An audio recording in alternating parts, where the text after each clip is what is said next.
justamente em contraponto a essa visão do bloco, de autonomia, né, marxiano, que a gente poderia dar, todas as pessoas teriam acesso a todos os bens de consumo, né? Então ele vai mostrar que não é bem assim.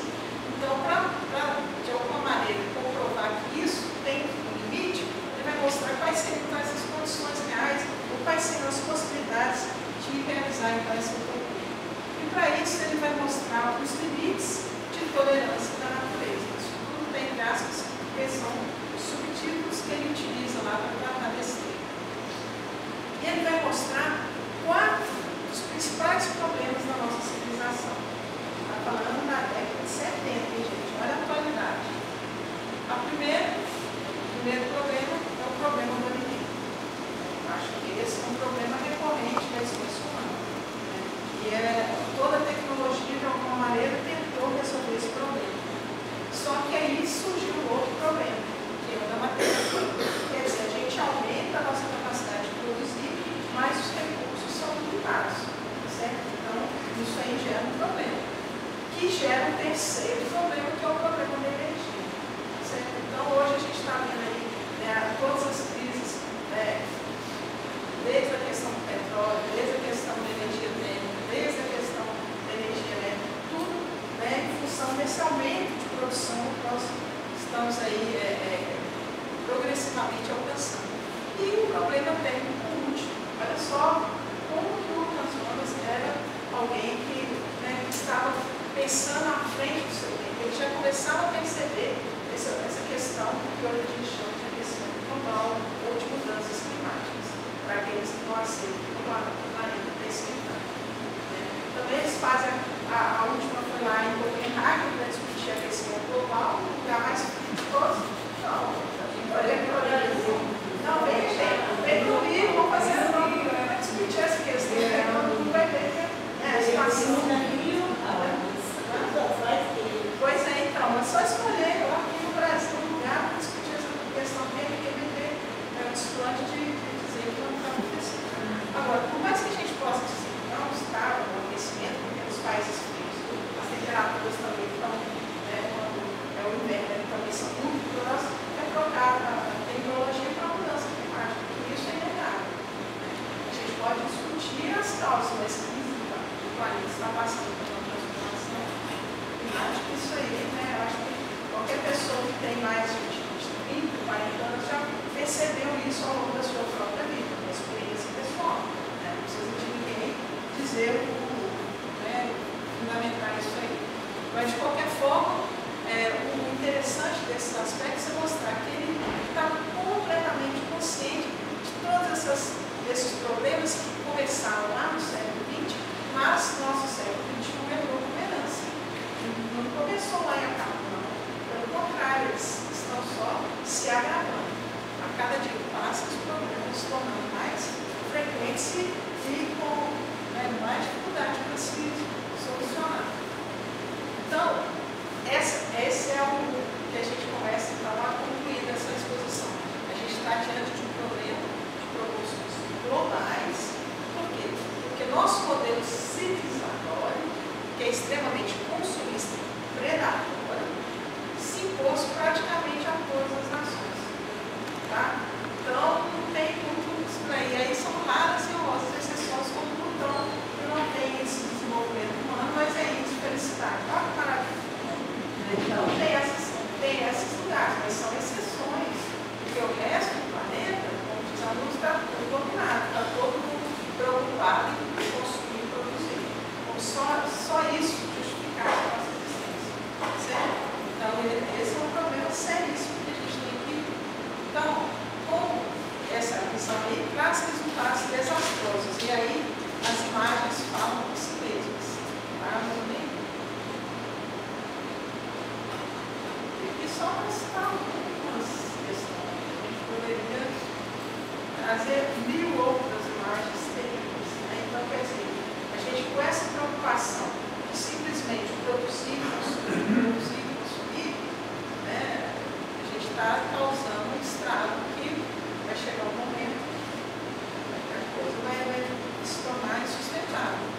Então, em função do avanço controlado da civilização tecnológica, tecnológica, né, que é o subtítulo, né, da responsabilidade, uma ética para a civilização tecnológica, inspirada pelo ideal Bacon, cartesiano, né, porque eu conheci o postulado Bacon, que diz que o saber é poder, e a gente tem que saber para dominar a natureza e proveito do homem. Mas Descartes também postulava também essa ideia, né, embora um racionalista e outro jurista, eles discordavam nesse aspecto, mas no objetivo do conhecimento eles concordavam. O conhecimento ele tem que ser utilizado em benefício do homem, utilizar o conhecimento da natureza para beneficiar o ser humano. Sim, mas a gente tem que perceber que isso hoje tem implicações seríssimas, né? Então, esse ideal deu certo, né? Nós vamos no início, por isso que a responsabilidade vai dizer isso. Quer dizer, a gente hoje está vivendo um problema porque esse ideal deu certo, porque nós conseguimos, de fato, usar o conhecimento em benefício do homem, mas em detrimento da natureza. E se o homem é parte da natureza, como ele mostrou, né, na segunda fase do pensamento, esse problema vai voltar para o ser humano. Ele não vai ficar só na natureza, né? Então, de fato, a tecnologia conferiu um grande poder ao ser humano quando deu ferramentas para intervir diretamente na natureza, né? Só que as trocas realizadas pelos seres humanos anteriormente eram sustentáveis, porque desde o início o ser humano né, usou de recursos para dominar, para tomar a natureza e seu benefício. Só que em determinado momento isso passou a ser de uma forma muito predatória. E aí que entra a tecnologia. A técnica, né, que é o que vem antes desse casamento da técnica e consciência, que é exatamente a tecnologia, né, a técnica fornecia o homem recursos, por exemplo, para produzir um fogo, para não depender, por exemplo, do raio que caísse em determinados locais, brotasse dali uma chama para ele poder se aquecer ou esquentar o alimento. Ótimo, o ser humano foi conquistando essa autonomia com relação a ele. Só que no casamento da técnica com a ciência, né, que aconteceu justamente com esse ideal que veio do Descartes, o que aconteceu? Nós ganhamos um poder assustadoramente enorme em relação à natureza. E é exatamente aí que reside o problema.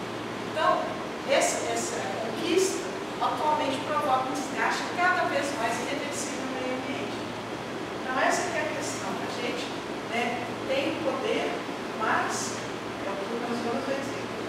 Quanto maior o poder, também maior a responsabilidade, né? Então, de certa maneira, né, voltando ao que eu já tinha falado, estamos diante de um problema ambiental de alcance e proporções globais, né?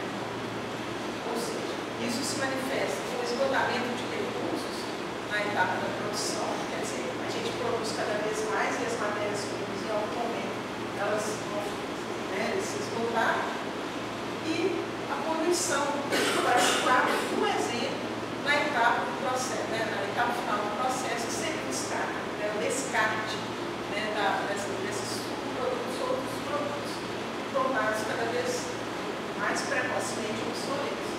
E aí a gente poderia falar da obsolescência programada, mas nem precisa, porque, né, é um tema que nos causa, né, um certo...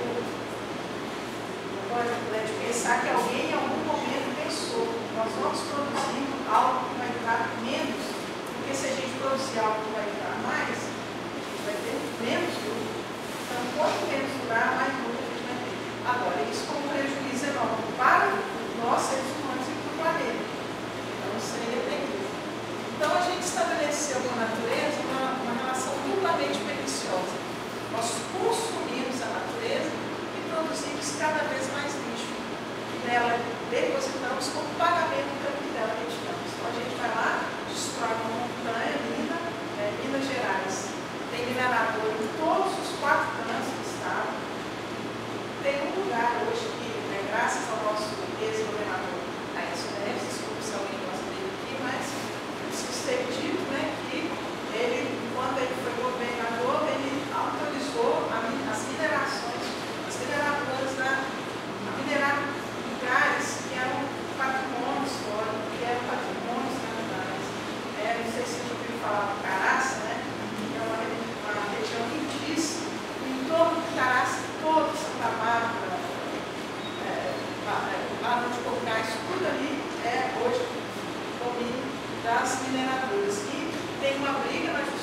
querendo minerar dentro da própria área da reserva de gás. Isso para se dar um exemplo, tá, gente? Então, quer dizer, a gente vai lá, tira